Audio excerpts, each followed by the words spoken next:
Como é que funciona, né, essa tal da Lei Magnitsky? Bom, essa foi uma legislação criada lá atrás, né, em homenagem a um russo, né, que fez uma espécie de delação premiada, né, e ensejou a criação de uma legislação para punir. E punir quem? Punir pessoas estrangeiras. É uma legislação específica para estrangeiros, não para americanos, o que, assim, é uma coisa que só pode ser feita com um país com o poder dos Estados Unidos, né? Se o Brasil prevê uma legislação para punir estrangeiros, o resto do mundo dá risada, né? Mas vamos lá. É para identificar e punir estrangeiros que estejam envolvidos em assassinatos extrajudiciais, em tortura, em prisões arbitrárias ou em corrupção em larga escala, especialmente se estiver envolvendo recursos públicos. E vamos lá, essas sanções, quais são os efeitos dessa lei? O primeiro ponto, congelar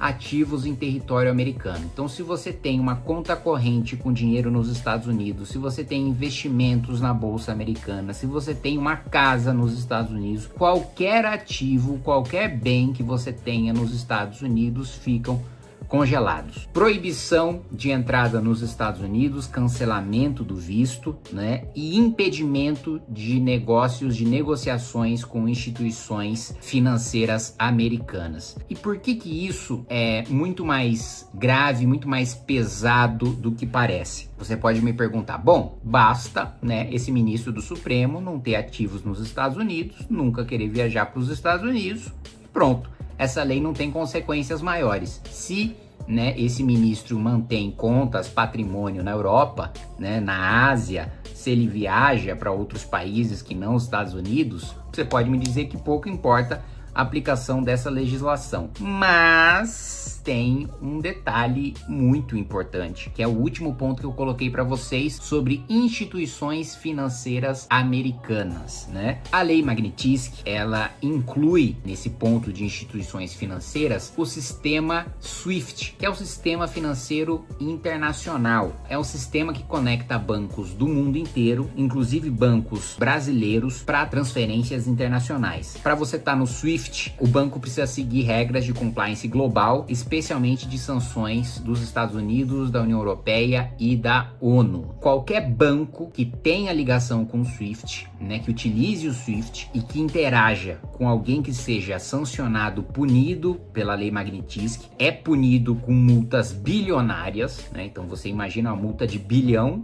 assim, por mais que o banco tenha muito dinheiro, sair 1 bilhão pelo menos do caixa já é um negócio catastrófico. Perder acesso ao dólar é o fim do banco. Um banco hoje em dia no Ocidente que não tem acesso ao dólar, acabou esse banco não existe mais. E ser banido do sistema financeiro americano. Isso significa que mesmo com contas bancárias em bancos brasileiros utilizam o SWIFT. O que significa que ministros do Supremo, esposas de ministros do Supremo não poderão ter patrimônio sequer em bancos brasileiros. Esse é o nível de sanção em que as coisas chegam, né? E aí, claro que o banco vai ter um conflito, mas esse conflito me parece claro qual que é o lado que o banco vai ficar, porque de um lado tem um ministro do Supremo muito poderoso que pode causar prejuízos ao banco, mas de outro lado tem o governo americano que pode impedir que o banco faça transações internacionais, não tem acesso ao SWIFT e impedir que o banco faça transações com base em dólar. Isso é o fim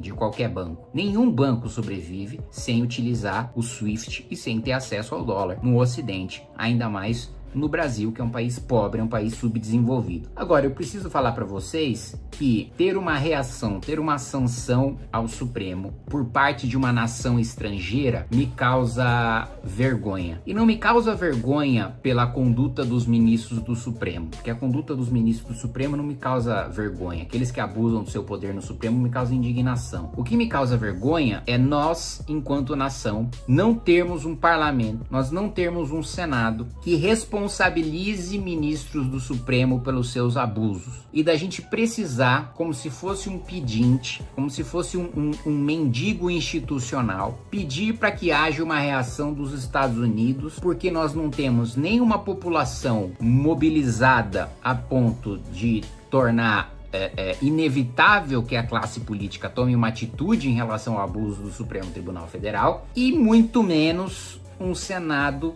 que tenha bolas para tomar atitudes, né, de responsabilizar quem comete crime de responsabilidade no Supremo Tribunal Federal, quem abusa dos seus poderes, quem persegue opositores críticos do Supremo Tribunal Federal, que aliás eu me lembro de uma discussão muito emblemática, né, entre o ministro André Mendonça e o ministro Flávio Dino, do ministro André Mendonça falando, olha, se um cidadão não puder chamar um político de ladrão, acabou, né, democracia não existe, né, porque... Ainda assim o ladrão é uma opinião sobre a pessoa, não é um fato específico. Ministro André, para mim é uma ofensa grave, eu não admito que ninguém me chame de ladrão. Eu vou formar porque essa tese da moral flexível que inventaram é a tese que degrada o serviço público e desmoraliza o Estado. Não. Eu quero só informar Vossa Excelência que, por favor, a pessoa vai responder consignemos todos que eu não admito. Na minha ótica, é uma ofensa gravíssima. É uma discussão xingados de tudo quanto é nome no mundo inteiro, mundo democrático, mundo livre. Os países mais sérios, as republiquetas, políticos são esculhambados e faz parte da vida pública. Aliás, o próprio ministro Alexandre de Moraes tem uma fala em julgamento, não só uma fala, um voto em que ele coloca,